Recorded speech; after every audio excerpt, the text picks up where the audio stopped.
Hello मित्रांनो, तुमच्या सर्वांचं स्वागत आहे आपल्या सुंदरशा चॅनलमध्ये. ठीक आहे, तर मागच्या लेक्चरमध्ये आपण थोडंसं बेसिक बघितलेलं, तर त्यात थोडंसं आपण एक दोन गोष्टी थोड्या ॲड करूया. म्हणजे आपण स्वरचे 3 टाईप बघितलेले, बरोबर का नाही? ऱ्हस्व, दीर्घ आणि प्लुत. ओके, तर काही ठिकाणी म्हणजे प्लुतच्या ऐवजी संयुक्त स्वरही वापरतात. तर मी फक्त एक तुम्हाला थोडं लिहून देतो, तर तुम्ही फक्त लक्षात ठेवा. जरी कोणी म्हणजे तुमच्या कॉलेजला जर चुकून हे शिकवलं तर तुम्हाला हे माहीत असायला पाहिजे. ठीक आहे, म्हणून ऱ्हस्व, दीर्घ आणि संयुक्त हे कसे स्वराचे 3 टाईप. ठीक आहे, हे फक्त माहीत असावं म्हणून. ठीक आहे, ते पहिलंच वालेच म्हणजे महत्त्वाचं आहे. ओके, तसं हेही आहे. ऱ्हस्वमध्ये काय काय येतं? अ, इ, उ, रू, रू. ठीक आहे, त्यानंतर दीर्घमध्ये काय येतं? आ, इ, उ, रू. ओके, आणि संयुक्तमध्ये काय येतं? ए, ऐ, ओ, ओ.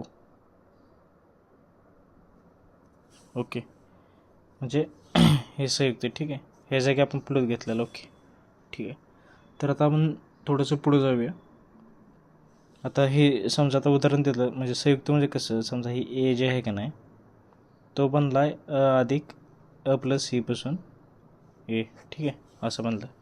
ओके, आपण पुढं बघणार आहेत अजून भरपूर गोष्टी.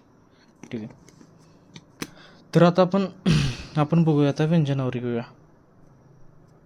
ठीक आहे, व्यंजन किती असतात? 33. व्यंजनाचे 3 टाईप. पहिला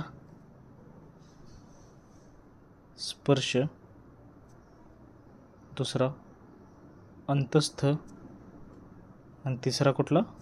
उष्म. ओके, 3 टाईप कुठले? स्पर्श, अंतस्थ आणि उष्म. ठीक आहे, आता जे स्पर्श व्यंजन म्हणजे काय नक्की? स्पर्श व्यंजन म्हणजे काय माहिती आहे का? उच्चार करताना मुखातील उच्चार करणाऱ्या अवयवांना जिभेचा स्पर्श होतो. बरं का? काय म्हणले? स्पर्श व्यंजन म्हणजे काय? उच्चार करताना मुखातील उच्चार करणाऱ्या अवयवांना जिभेचा स्पर्श होतो. म्हणजे थोडक्यात काय, जिभेचा स्पर्श होतो यामध्ये उच्चार करताना. ठीक आहे, क क म्हणजे ते नेमकं काय म्हणले, म्हणजे वर्णाचा उच्चार करताना ना जे उच्चार करणारे अवयव आहेत का नाही, त्यांना कोणाचा होतोय स्पर्श? जिभेचा स्पर्श होतोय. स्पर्श शब्दामध्येच आहे ना, जिभेचा स्पर्श होतोय बाबा. तर जे स्पर्श व्यंजन आहेत ते आहेत टोटल 25. किती आहेत? 25.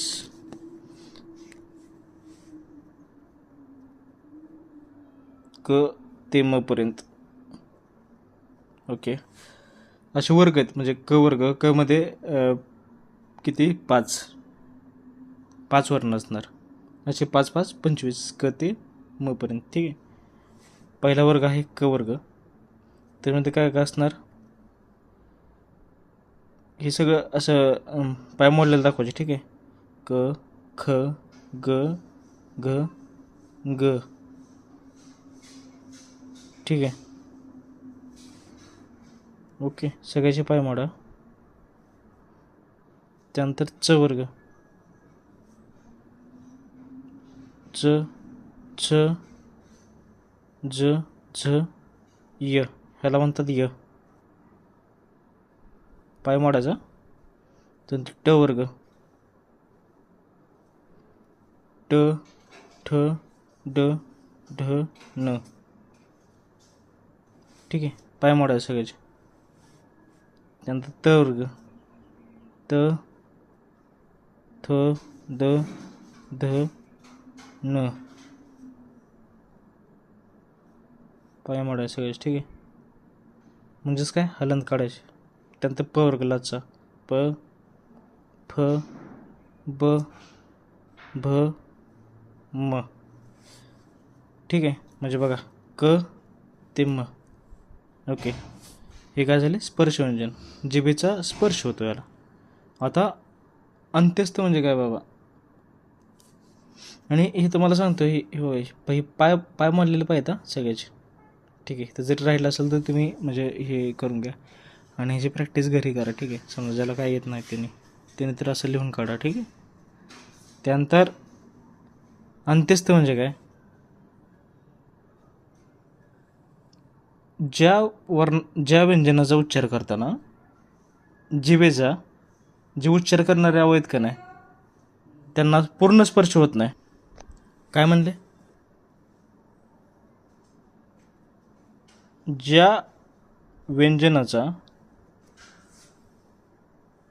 उच्चार करताना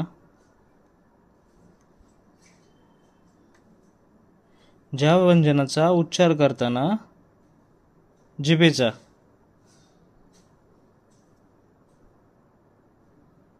उच्चारण करणाऱ्या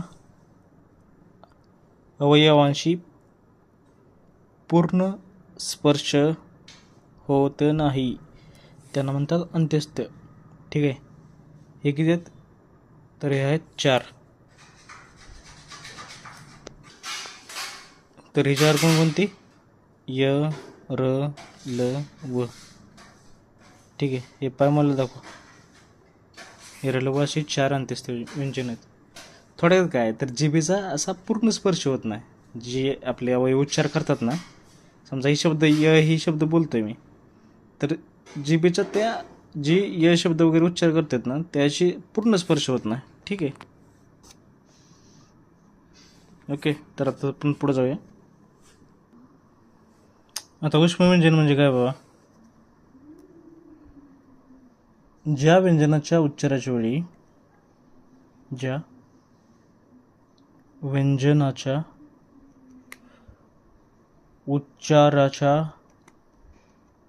वेळी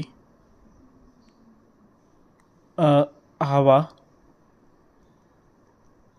तोंडावाटे जोरात बाहेर फेकली जाते.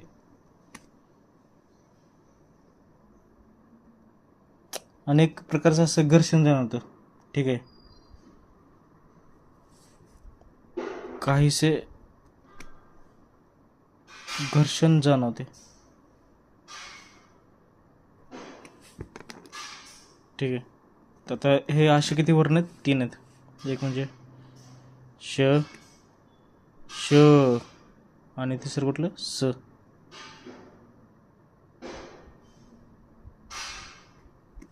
ठीक आहे. आता ह्याच्यामध्ये आपण ह पण लिहू शकतो, पण एक लक्षात ठेवा ह हे महाप्राण आहे, ठीक आहे. महाप्राण म्हणजे काय, जास्त वायूचा उपयोग होतात, जास्त हवेचा उपयोग होतो, ठीक आहे. तर आता उष्मव्यंजन म्हणजे काय सांगितलं आपण, व्यंजनाचा उच्चार करताना ज्यावेळेस हवा तोंडाबाहेर जोरात फेकली जाते ना त्यावेळेस म्हणजे असं घर्षण जाणवतं किंवा एक उष्णता जाणवते, ठीक आहे. आणि आपण इथं जे म्हणलं आहे इतर अवयवांना, मग ते इतर अवयव म्हणजे कंठ म्हणजे आपलं गळा फिळा पण असू शकतो, दात असू शकतात, ठीक आहे. तर ठीक आहे, तुम्हाला समजलं असेल अशापेक्षा. आणि कसं आहे ह्याच्यामध्ये तुम्हाला आता हे पाठच करायचं, ठीक आहे. त्यामुळं करा पहिलं लेक्चर आणि आपलं हे दुसरं लेक्चर. पुढच्या लेक्चरला आपण थोडं जास्त बघूया. आणि ठीक आहे, थांबा 1 मिनटं जायच्या आधी एक इथंच लिहून टाकू एक पॉईंट बाबा,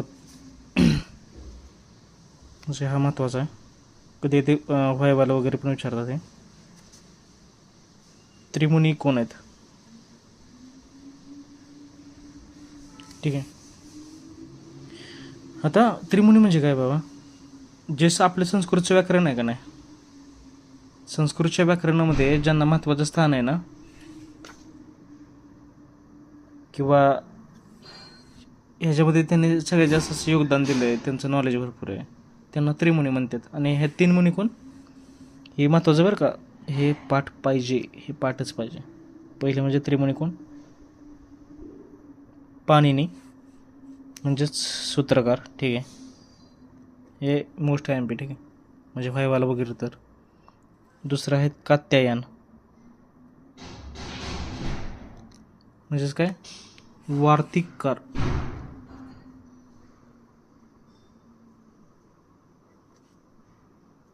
त्यानंतर तिसरं आहे पतंजली.